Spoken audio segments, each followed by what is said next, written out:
Welcome to The Art of Growth, where we use the Enneagram and the best tools we can find to help you transform.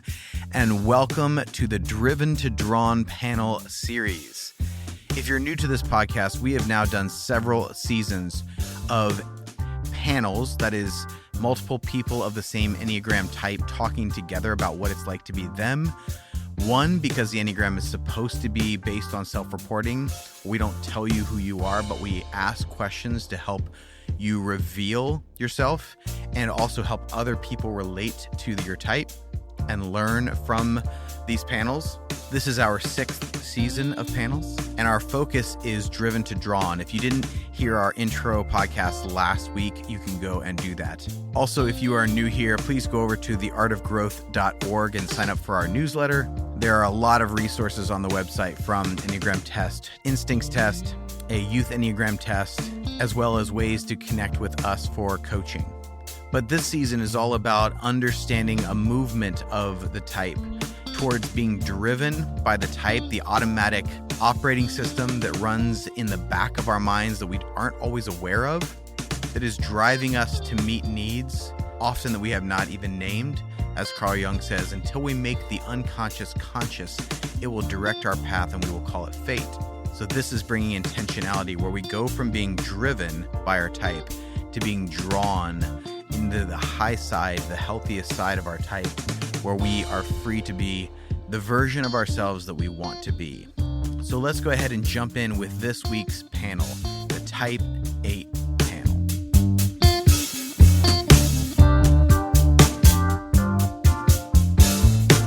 Well, welcome to the Type 8 panel. I am so thrilled to have each of you with us, and we are doing this, this sort of exploratory journey with a bunch of different types to see what it means to be both driven and drawn, and maybe shed some light a little bit on that. Our goal, hopefully, is that we can bring to a mind, to our attention, the drawn side of us, so that we can actually maybe aim our lives a little bit more in that direction.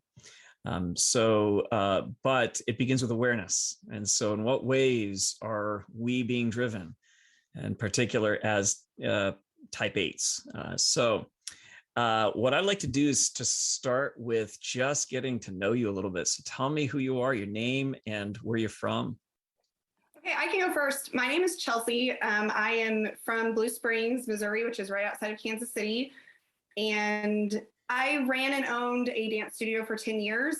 And we closed last season because of COVID. And my new beginnings are, I'm currently in a program to get my master's in counseling. I've kind of been drawn towards doing that and giving back to other people through my experiences. I can go. I'm Carissa. I am just south of Seattle in a little suburb called University Place on the Puget Sound. And I am by trade an administrative assistant in a juvenile detention center. And I love what I do. I love working with people. I love learning about the Enneagram. That's why I'm here. And I'm a mother of 3 very spicy, salty, fun children. So yeah, that's a thing. And my name is Kayla. I'm from Memphis, originally from Orlando, Florida. And I am currently unemployed. I left my job to find out what I'm drawn to. So that is my current status. Wow. That is brave. Oh, yes. We're still trying to figure it out. Yeah. And I'm Jim, and I'm here all the time. But I'm also an 8, so I'm part of the conversation. Yeah. So let's dive in. Let's talk about what it looks like to be driven. We are driven by, and I want to clarify the difference between the drive to get things done, which is some of the confusion that's been out there as we've talked about the driven to drawn. Some people have instantly gotten it. I totally get it. And then others, it's like, is that like, how about being driven to do something you don't like doing? Is that what you're talking about? No, because when you're doing that, you're doing it from a conscious space. the type, the personality tends to function in the unconscious, and it drives us. And so we can be driven to avoid stuff. We can be driven to be passive aggressive. We can be driven to be aggressive. There's all kinds of different ways it's going to manifest. So that's what we're talking about, is how does your type drive you? And so what I'd like to find out from each of you is what it looks like. What does it feel like for you when you're driven? So I'd like the inner feeling, the inner sense, what's happening internally for you. And then what are you doing? Maybe some of the behaviors, how they show up. And interestingly enough, those same behaviors could be the ones that you do when you're drawn, right? So but I'd like to learn about that and hear what it's like for you. So who would like to begin? I thought about this a little bit, and I feel like in driven mode, I think there's a different energy for me. It's just there. Like it's a little bit more intense. I am very much an action-oriented person. So regardless of what I'm being driven towards or away from, there's usually action involved, whether that's mental action or physical action. Sometimes that's not great, right? Because sometimes if it's especially something that someone else is involved with, they need to deal with their stuff. But I have this propensity to like, let's just solve this. Let's just figure it out. So there's this kind of quick jump in. I'm working on slowing that process a little bit and being really conscious of how I manifest in those times. But yeah, I would say that there's just a level of intensity that comes with that. I don't know about you guys, or focus even could work too, but there's just some states of being that I feel like come with that. I kind of thought about it in a way that when I'm driven, the way that I've kind of distinguished is when I'm trying to, it may not feel like anything is actually threatening to me, but I'm always trying to like get a step ahead of what is coming. It always has to do with, I kind of think of it almost as being protective, but in a way that is, as I found, can sometimes cause the problems I'm trying to like protect myself against. And then it becomes like a self-fulfilling prophecy of the thing that I'm trying to avoid in the first place. But yes, that intensity for me is absolutely there, and it tends to be aggressive, though I like to say it, I don't really like that word because I feel like it has a negative connotation, but it doesn't necessarily mean that it's like bad intention. It almost never is in my case, that I feel like I'm just trying to accomplish whatever myriad of things that I'm trying to do as effectively as possible. And in those moments, I also have a really hard time struggling with like other people if they are seeming to me to be like incompetent. Like I also can be really quick to jump on people's incompetencies, not to be critical, but just because I want to get something done. Yes. Yeah. When you said staying ahead of it, like that resonated for me. I have this strong sense to have things kind of mapped and planned out. I have a 7 wing, so I don't particularly care if that actually happens. Like it doesn't have to go as planned. There's a sense of control in having it thought through. I was just explaining this to my husband last night, actually, because I was like, I have a really hard time. I don't think about the past. I'm not nostalgic. And I have a hard time staying in the present because I'm very focused on what's coming next. And it makes me a wonderful administrative person. And sometimes I get in my own way because I can be so focused and detailed and spinning plates on what might come next, and then get there later and be like, oh, that never ever came to fruition. So I kind of wasted some time. Now, when it works really well, because if the shit hits the fan, you've got it all like you're ready to go. You are ready for when that comes. You've accounted for everything. You've dotted your I's and crossed your T's, or at least that's how I experience it. But sometimes you're like, well, dang, I just wasted a lot of time and energy getting ahead of something that never happened. So I don't know if you guys experienced that. I liked how you said staying ahead of it. I am a recovering control freak. So it's for me, it's like a little bit of, or a lot of it of control, I think. Or the illusion of control, right? Because we don't really have control, but what? Telling myself I have control and that I can do something about it makes me feel better. Yeah, and almost surprised when I don't have it. Like, Yes. oh, there's that element of surprise that creeps in, and then I think that kind of compels the anger almost to do it. But when I think about what driven means to me personally as an 8, I think of it as the energy of impulse. For me, it's the energy of impulse. It's it can be impulsive for sure, but it's also just, I feel like it's very in or out. Like, nope, I'm out. I'm done. You're dead to me. I'm done. I'm out. Completely gone. Or I'm all the way in and I'm here and let's do this and let's go. I feel like it's a little bit of the mechanism. The driven mechanism for me is the ready, fire, aim mechanism, where it strains out anything except for the thing I want to see happen, the goal that I have, or the way I want to make the world in my image. And it's very much that kind of just a push. And it can feel like push and force and judgment, and it can do a lot of that. So yeah, for me, when I think of like my driven side, the visceral feeling is the impulse energy of it, or even the impulsive nature of it. Mm. Yeah. I think that a lot of my reactivity comes from a place of being driven, because it's often when I feel potential threat, and when I, especially in situations when I'm cognizant that I don't have control, that is when I want to be like extra prepared and for whatever might happen, because it's in moments where then I don't, that I haven't prepared for. And I'm certain that a lot of this has to do with just my childhood experiences and just my life up to this point. But I definitely have the block in my head of like, okay, if say that I'm going to be around a lot of people that I don't know, it is really hard for me not to be driven, because I'm constantly trying to scan those people to see if they have like an energy that makes me feel unnerved, and any sort of like if there's some sort of bad intention from their part, then I feel like I need to like be aware of that in my behavior there. So for instance, our family is actually about to move to Utah. My husband got a job out there, and I have lived in Kansas City my whole life. I'm really close to my family. It's going to be kind of a really big, hard change going on like 2 years of giant changes for me. And I do not do so well with change that I don't, that I'm not the pusher of, you know?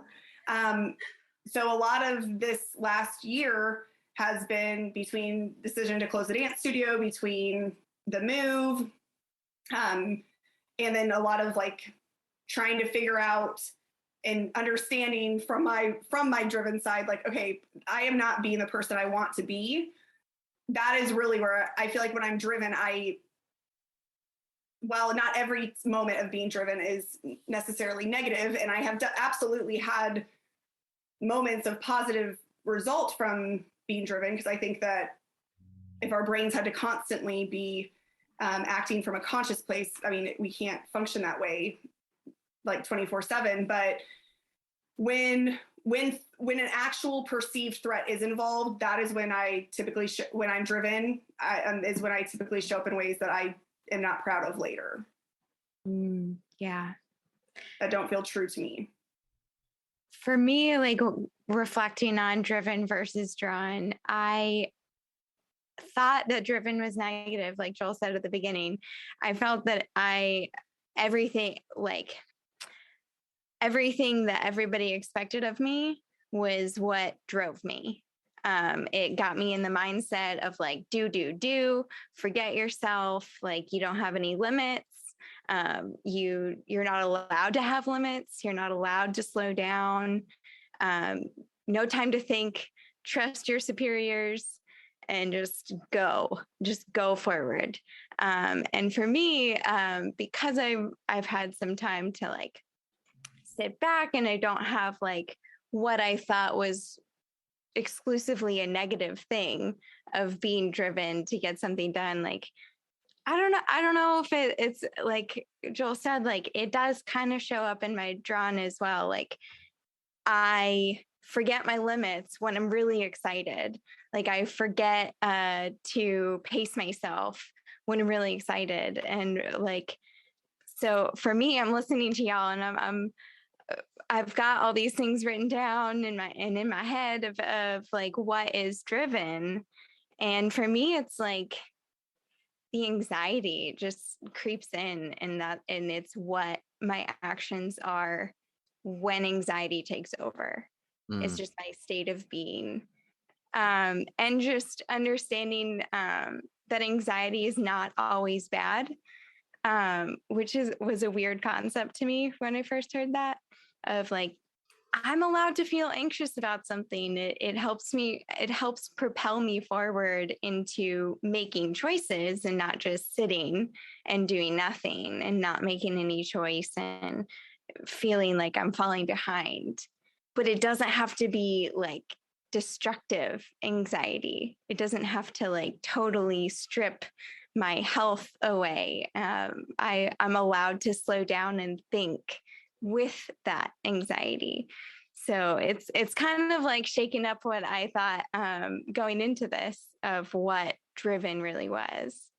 There was not too long ago an experience that I had that someone that I knew was telling me they just felt very, and I believe that they're an 8 as well, came and aggressively approached me to tell me that they had finally gotten their vaccine, but they only did it because I was scared. Like that they were basically saying that their choice to get vaccinated was not because they needed it. They were fine. They were going to be fine, but that they were doing that because they knew I was scared. And that was not at all why I had encouraged them to do that. It had nothing to do with my fear. It was more for the collective whole, as I understand science to be pointing us. And fair point. Yes. And just hearing her tell me that, like, I did it because you're scared, like, I instantly felt like outraged that someone was saying that. But then when I kind of like, I was really proud of myself because I did not react in the way that I felt driven to, and to be like, oh no, let me tell you and what really is going on here. Instead, I kind of like sat for a minute, felt what I was feeling, and was like, okay, I need to think about that later because something is going on. And ever since then, I really recognized how much fear, which I will, to say the words I am scared or I feel fearful feels like so not okay for me. I don't like saying that. I don't like admitting that I ever get scared because it kind of goes against the belief that I built that that my personality has been created from. And whenever that fear isn't acknowledged, that is when I'm driven. Like when I can't see who's at the wheel. I don't know if you all have seen the movie Inside Out. Yeah. It kind of reminds me of like when fear is at the microphone, you know, at that metaphorical microphone in that movie, that is when I'm driven. And I'm driven to prove to myself the belief that I have that I am all powerful and that I can get through anything. And I always in the back of my head hear my parents' voices when I was little, when I would feel scared, and whether or not it was a situation I should have been scared or not, they would say, Chelsea, you're fine. Chelsea, you're fine.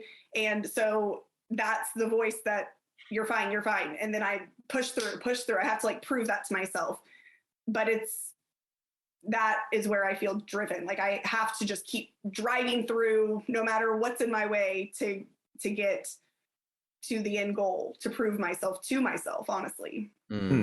See, I wonder with that comment if what you were bothered by, and I wonder this because I know what I would be bothered by, was that person putting their issue on me. Like, don't put me in a box. Don't make that my problem. That's about, you know, like I am very adverse to other people giving me labels and or making me responsible for their stuff. Like, I don't know if you guys, Jim said something about boundaries, and I don't know if you guys find boundaries very easy, but I sometimes am so boundary that I can just cut you off and be done. And like I said, I'm not super nostalgic, so I won't necessarily think about it later. I'm just gone and moved on. And I don't know if you guys experience that, but I wonder, Chelsea, if that's part of that experience for you was because that person tried to put their thing on you, and there's that control thing in an an 8 or my experience of an 8 that's like, don't do that. I get to say what I am or what I am responsible for, not you, like, oh yeah, I don't know if that's relatable. Absolutely.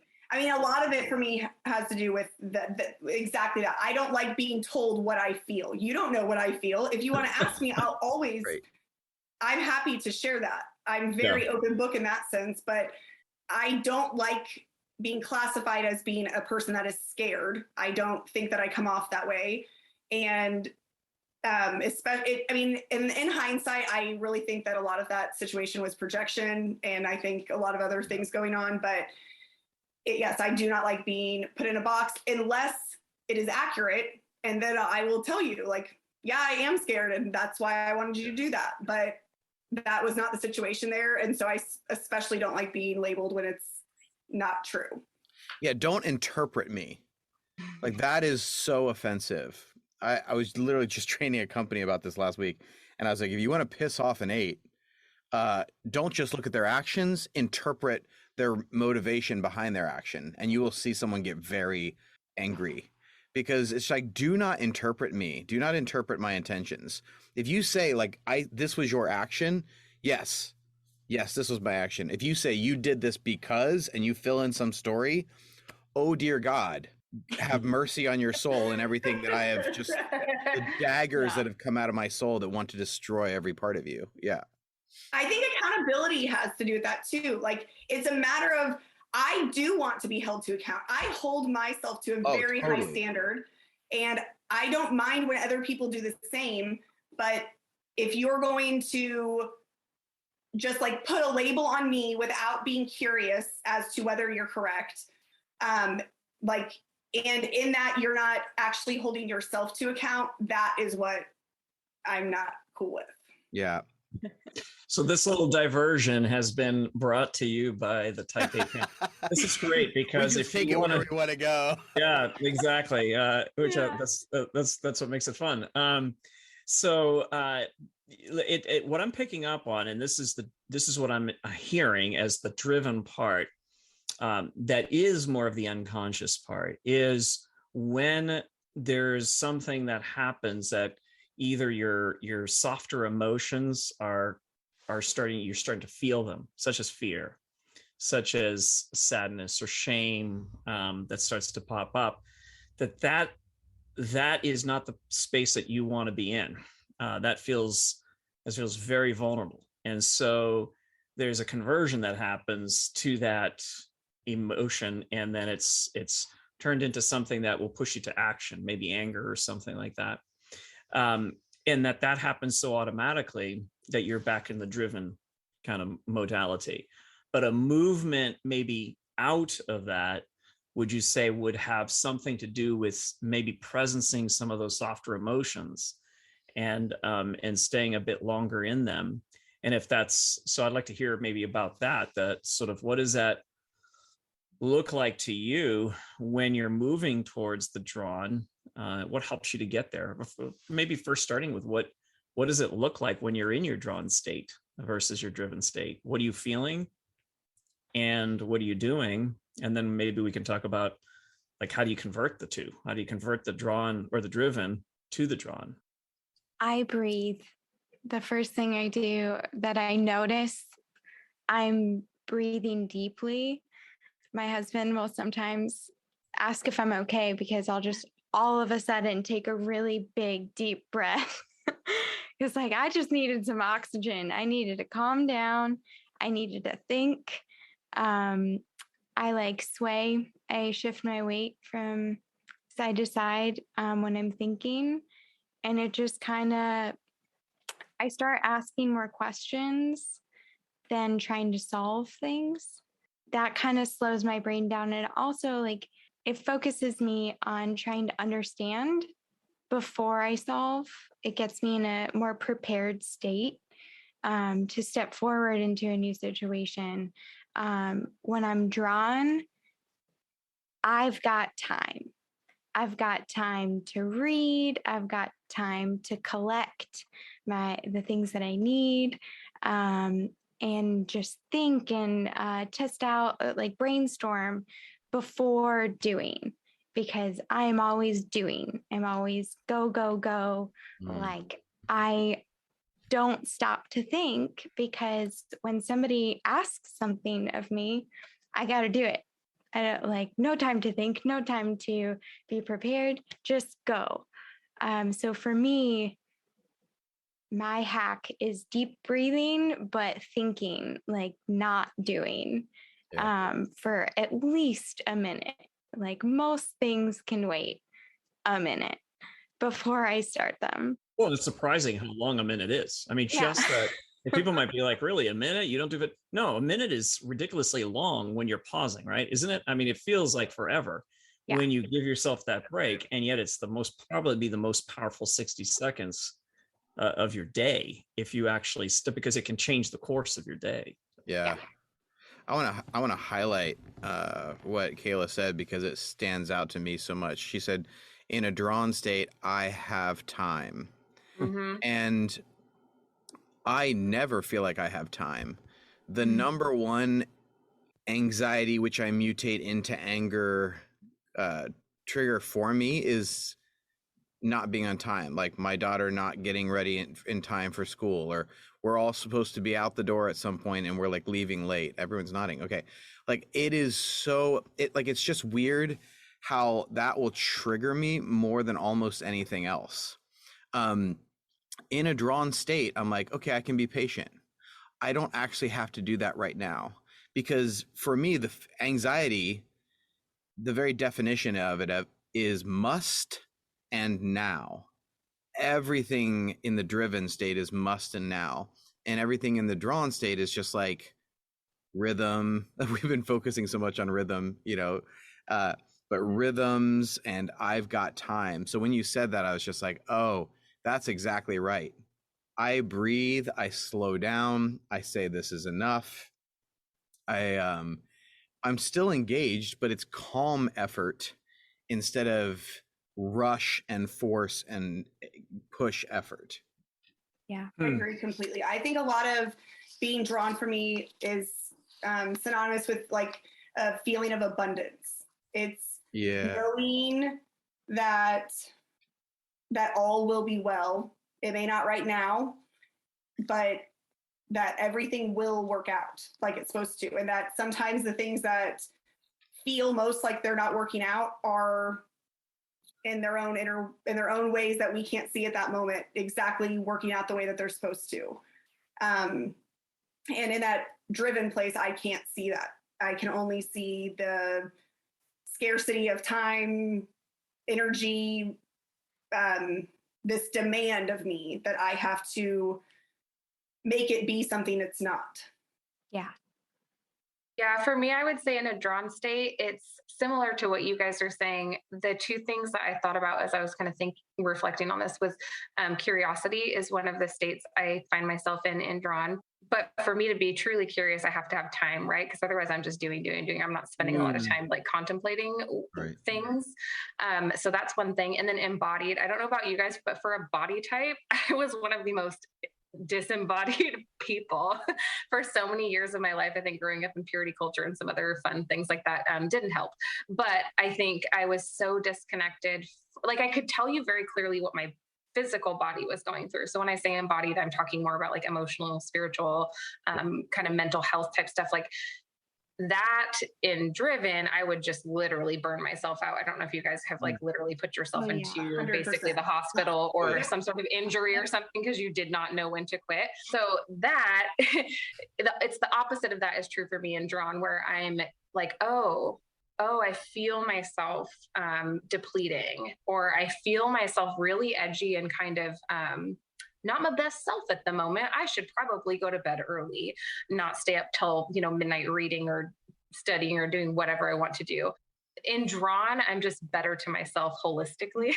It's not so much about the external things getting done. I'm actually trying to focus on like, what do I need as a whole human and not just the things I can achieve and do. And so for me, those two things, just kind of staying curious. And with that comes again, time and like breath, but not just breathing breath like that.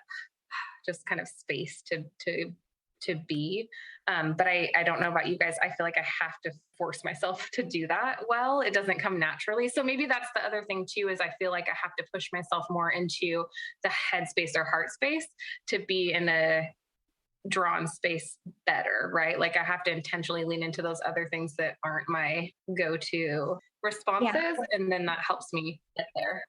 I agree with that completely. I kind of have my own theory that I think that for anyone to get to a drawn place, you almost have to go through your stress number and then to your security number. And it's like when all of those are in balance, that's when you can truly be drawn. And for me, I can go to my head like that, because that feels like doing to me. Thinking is doing in some contexts for me. Yes. Feeling is never something I like intuitively want to do.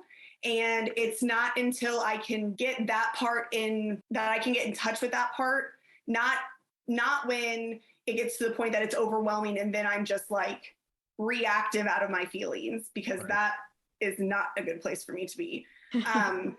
But when I've had enough time to pause, and I kind of do this exercise, I don't even remember who taught this to me, but I just, when I do my breathing, I always think of, and anytime that I feel like someone's assigning me a label that I don't feel is fair or is not in line with what my intention was, whether it was portrayed that way or not, is I just like put my hand on my chest and will say, like, breathe in and say, be love, and then like, be loved. Like in the sense that it's just like, it's in a moment when I feel worth, when I can get in touch with like my inherent worth and know that like nothing is demanded of me right this minute. I don't have to push through. Like I'm good enough as is, whether I have control or not, whether the things work out the exact way that I want them to. I'm still beloved and I can still be love in my behavior. And that's when I'm able to have a soft heart and be gentle with myself. Like doing that is a practice of being gentle to myself. And I have to do it for a minute or two sometimes before I can like actually like feel that relaxing in my body. But I will, like, it's like this, okay. It's like being held almost.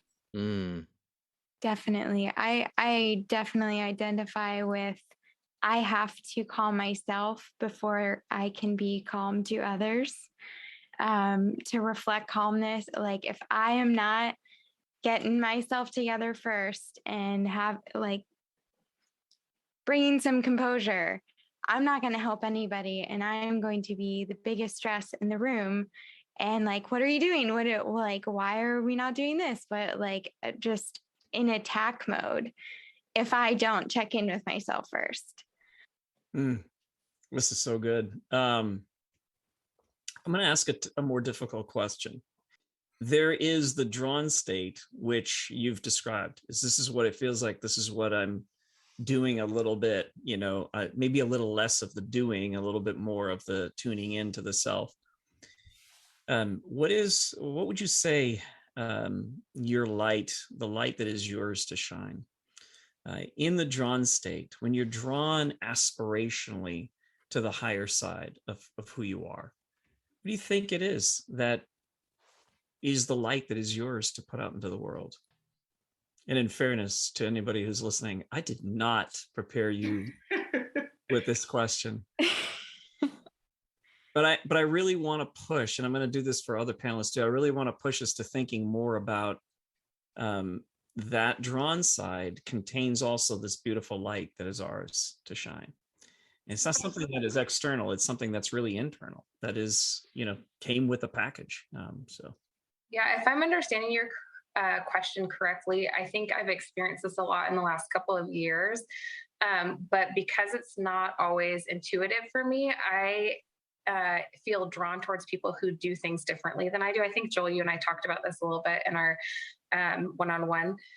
So what I've noticed is happening is there are people that I really admire, either authors or podcasters or activists or whatever.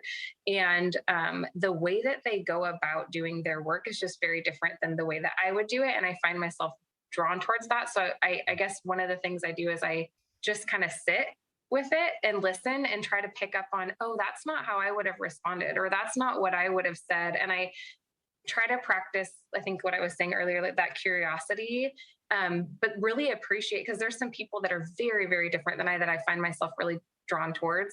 And I find myself trying to learn from them. And then later, hopefully, if I'm in a good space, my responses in any given situation might be broader, right? Like it might not be my gut instinct responding, because I've intentionally spent time trying to learn from people who just process differently. And because there's things like I feel like often as an 8, you get misinterpreted, and maybe that's why we hate people labeling us, because we have a very specific way of being. Not that 8s are monoliths, but often there's some through lines for us. And so I feel like what I'm trying to learn is how to better outwardly match some of my responses or ways of being to my actual intent. Because I think, like Jim was saying, like people try to judge the intent behind the action. We're like, that's not at all what I was doing or saying. And we get so frustrated. So I'm trying to slow in that process so that when I do or say or be, it's more in line with my true like heart intent behind the thing, and not so much my instinctive response to just be like, here's the thing, and this is how it has to be, and this is why I'm right, because I'm always right, duh. Like it's not that kind of more natural response to whatever the situation is. So I think that for me, that light is, I guess I'm still unearthing it a little bit, but what I find myself doing in that process is trying to glean from people who I admire for the specific fact that they're not like me, like in their processing, they're not like me. And so I've recently found myself more intrigued by that and just drawn to that, if that makes sense. Yeah. I feel that I've been doing the same thing. I've been listening to all of Brene Brown's podcast, Unlocking Us. And every episode, I'm like, wow, you think totally different from me. Like, how can I learn from you? Yeah. So one of the things that I see 8s do that I perceive as being light is when they're in a drawn space, they can hold space for other people in a very protective way, but in a non-pushy or judgmental way. And yet there's enough power and strength there that it is both an invitation to another person to come into the space and to be protected, but also a place to help push people in the right directions, in the direction that really lines up with their own purposes, their own best selves. Yeah. I've had 8s do that for me. They knew me so well, and they knew what was good for me.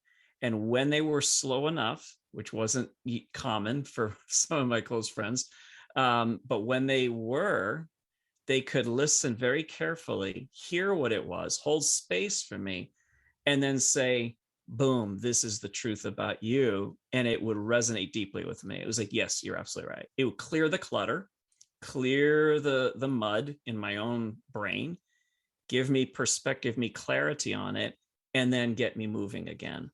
But do so in a way that felt very loving, very protective, very caring, and not rushed and not judgmental.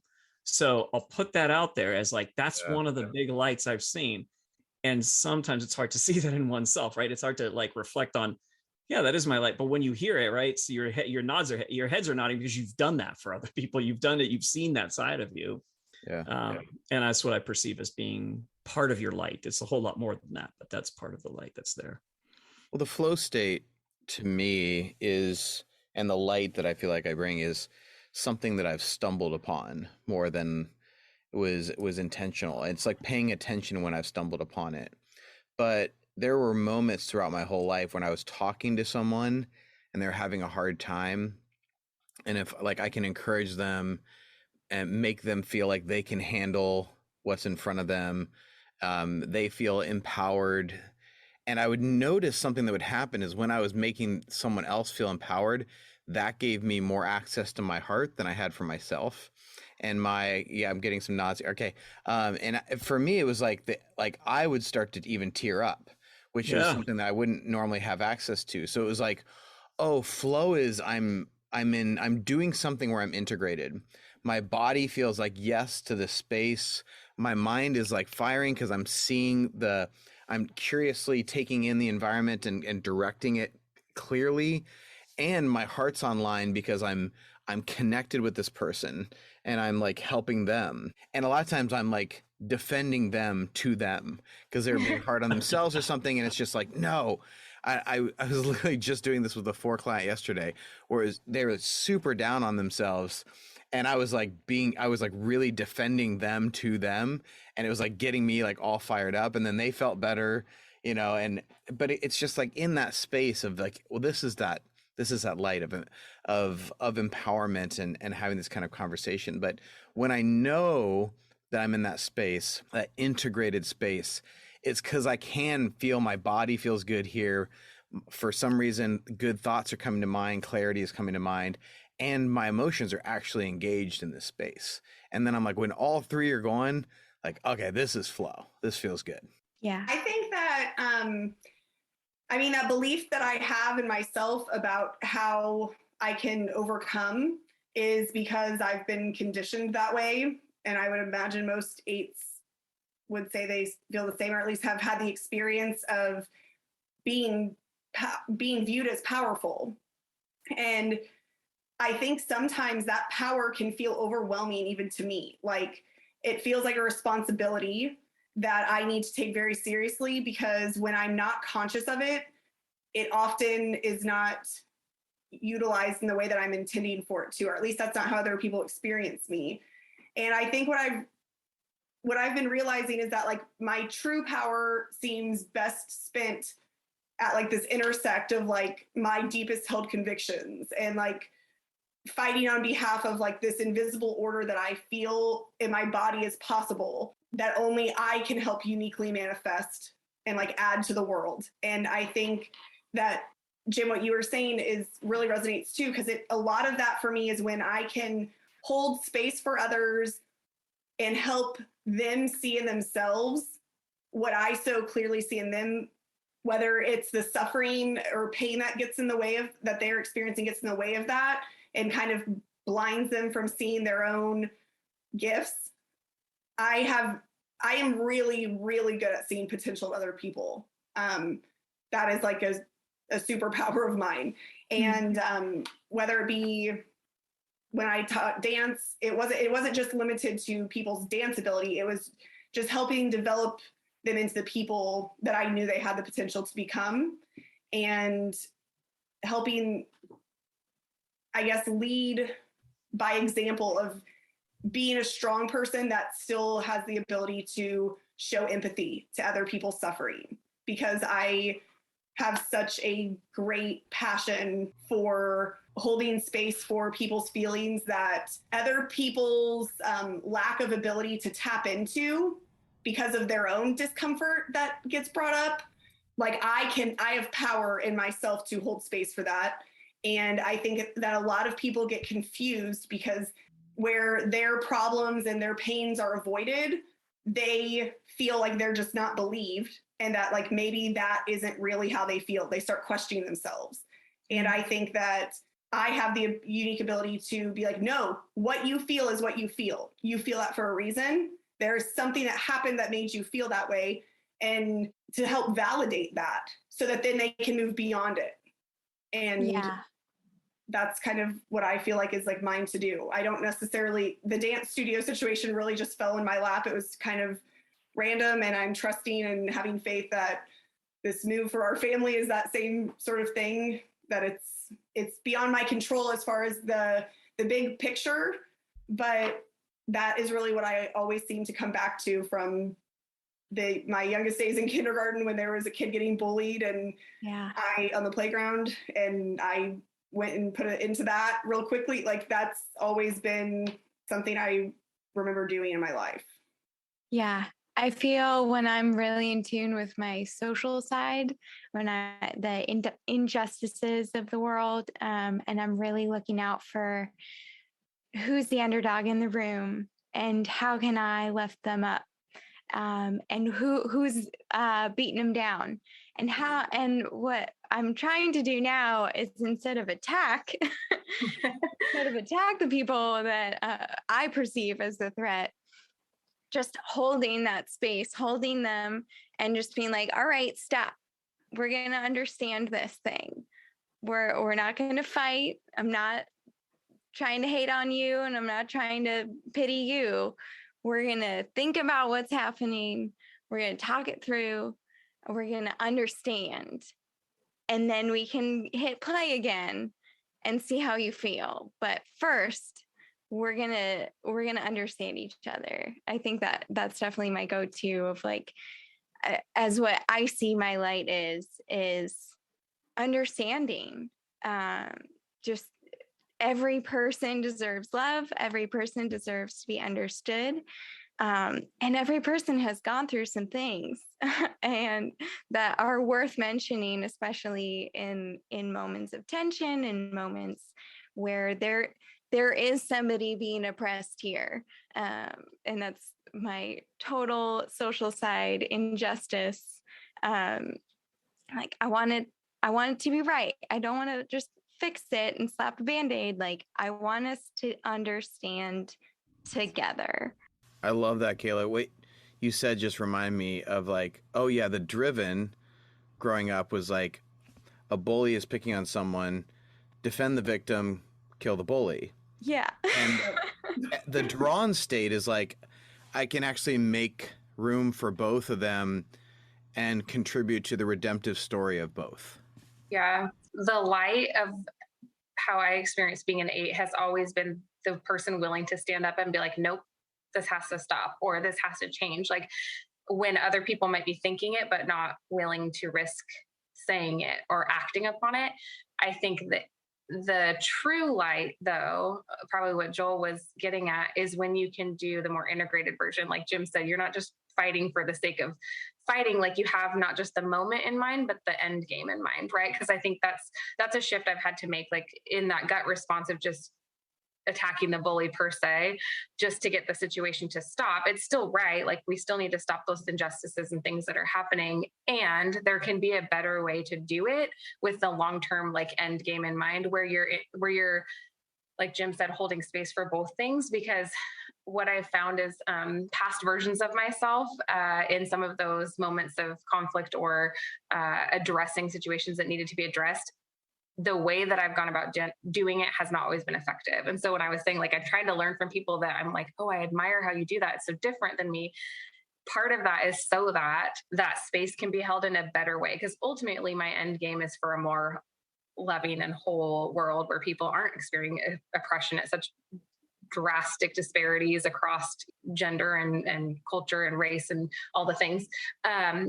And just screaming at people about the injustice doesn't actually fix anything. It tends to turn people off. So I'm trying to learn a better way of being a light, where I'm willing to still stand up and say the thing, but in a way that's able to be received better by a broader group of, do you know what I'm saying? Like it just, I wonder if what you're describing is that like the light is loving conflict resolution. You know, like we all have the ability to call the thing out, and that's the easy part. But it's the being able to kind of create this place where there is space for both the bully and the person being bullied in this situation, where it's like, okay, well, something had to have happened to each of you, right, to get to be in this position. Now, what is that? And let's figure that out, and let's like see what the common thread is, because there's always something. There's always something to find that because we're all humans. Like we've all had life experiences that led up to that point that we don't understand how it's impacting that current moment.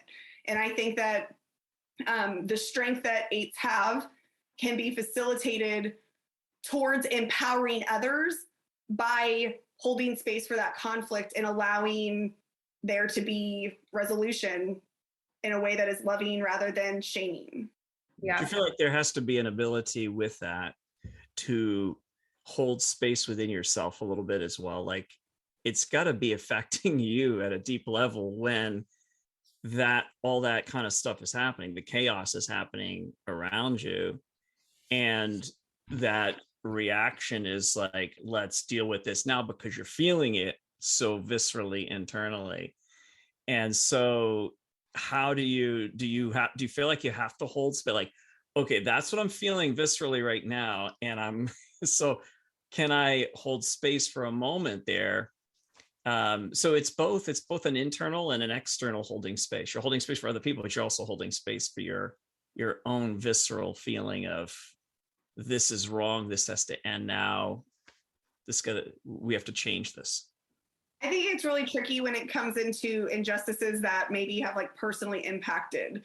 Like that's kind of where it gets hazy for me. Like if it is something that I've personally experienced, it is hard for me, like an injustice I've personally experienced, it's really hard for me to not become driven rather than drawn in those moments. And that's kind of what I feel like is my work to do, is to, without losing that passion, still like heal myself from those things so that I can better approach with that openness to those sort of circumstances. Oh yeah. Yeah. We're not, look, we tell people, like, when you're at a point of being triggered, either from some kind of trauma or something that's happened that reminds you of something, chances of you getting it right in that moment is really low. And so you got to give yourself a pass for those moments.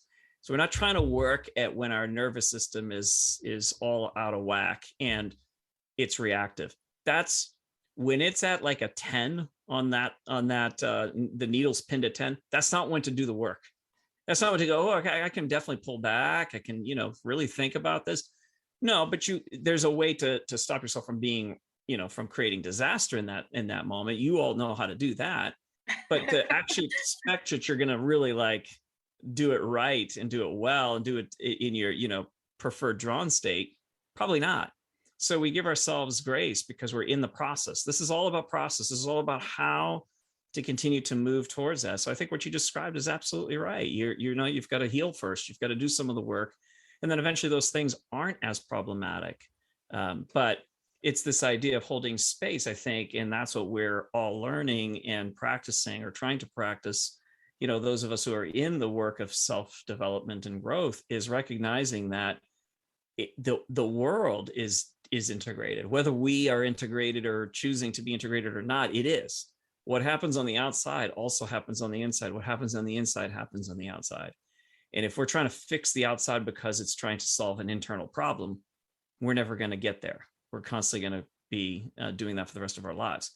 But if we're solving or dealing with some of the internal stuff, it tends to start to manifest on the external. And that was sort of the thought behind the question. Let's wrap up. And let's wrap up with any final thoughts around, like, what is it? What's your light? I mean, I think you've all like really gotten closer to that in the conversation. So it's hard. It was hard starting because it's hard again to both understand what is Joel saying in that, and what does that mean, and then also what does that look like for you. And it's hard to see our own light much of the time. It's sometimes helpful to hear other people point out, like, this is the thing that you do so well. This is the thing that really impacts me when you do this. And so, but I think we've gotten there. So any final thoughts around that you feel like I would like to be able to say this before we wrap up?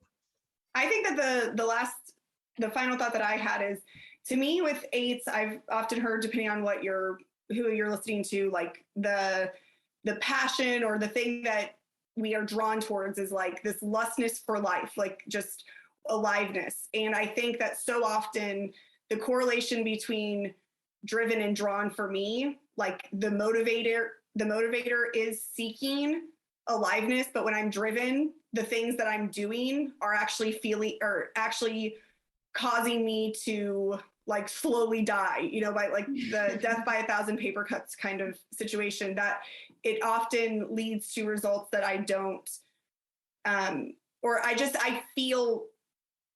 don't feel great in those moments. Like when I actually ask, if I were to be conscious about like how am I feeling in those moments, it doesn't feel like living. It feels like being pushed, versus when I'm drawn, I feel like I'm both like free and held. Like I feel compelled from a place of like true liveliness. Mm-hmm. It's like a near enemy of the feeling of true being alive. I think that that's true for almost all features of all types. there's the side of it that bends towards the drawn, and there's a side of it that bends towards the driven. And you're describing different qualities and essences and energies to that. And that makes a ton of sense. And there's a sense of like a liveness that's rich, that's full, that's embodied. Yeah. As Chris was talking about, it's fully embodied. I'm in this and I'm feeling it. And you're made to take on a lot and to enjoy a lot, right? There's that, and that feels very alive. But then there's the other part that you're taking on a lot and you're driven and you're kind of losing sense of the self. It's almost disembodied. You're just in, an automaton. You're just moving through life without the aliveness. Yeah. The overall thought that I was left with after reflecting with everything, ultimately, when I'm driven, I feel like I'm supposed to forget myself, or that I have to forget myself to move forward. And when I'm drawn, I want to know myself, and I want to spend time with that feeling. And I don't want to forget what I know. I don't want to forget what I know how to do and what I can bring. I want to focus on that first and then move forward. Yeah. I think for me, the final thing, I mean, there's so much, right? Because we're eights and we embody a lot. But I think for me, the final thing is the light is really where I'm coming from. If I'm coming from a place of just doing, but I haven't really contemplated, and maybe the reasons aren't right, but it's just that kind of instinct of having to be busy and get things done. That's not that side of it. But when it's when it's really from the right place, and it's an embodied, intentional, maybe even contemplative at sometimes state where I'm really, that's where the light comes in. Because then if I'm working on behalf of somebody else, or even if I'm working on behalf of myself or my family or the things that are super important to me personally, if I'm doing it from a position where I can really answer the question, why am I doing this? Not just for the sake of doing, but because it's the right thing. Like, I don't know, you guys have probably heard people say, to say the right yeses and the right nos, right?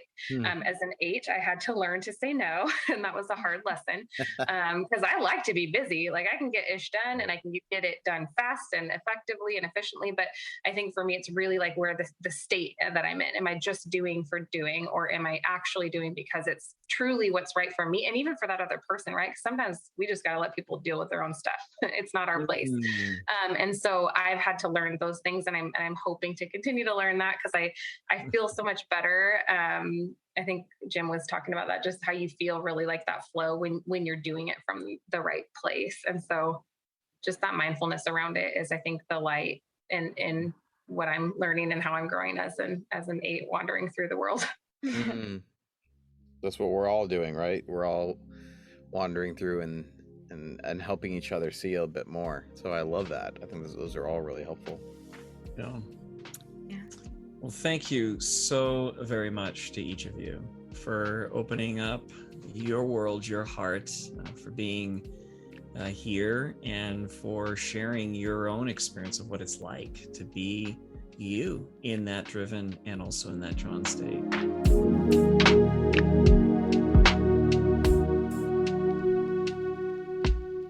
So thank you so much for joining us.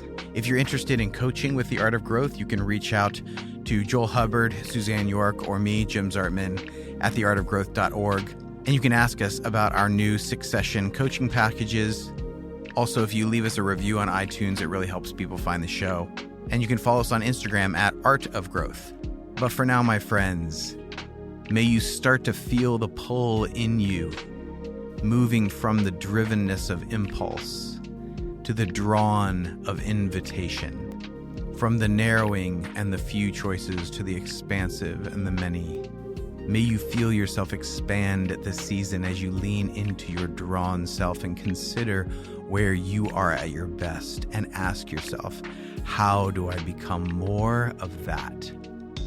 Grace and growth, my friends.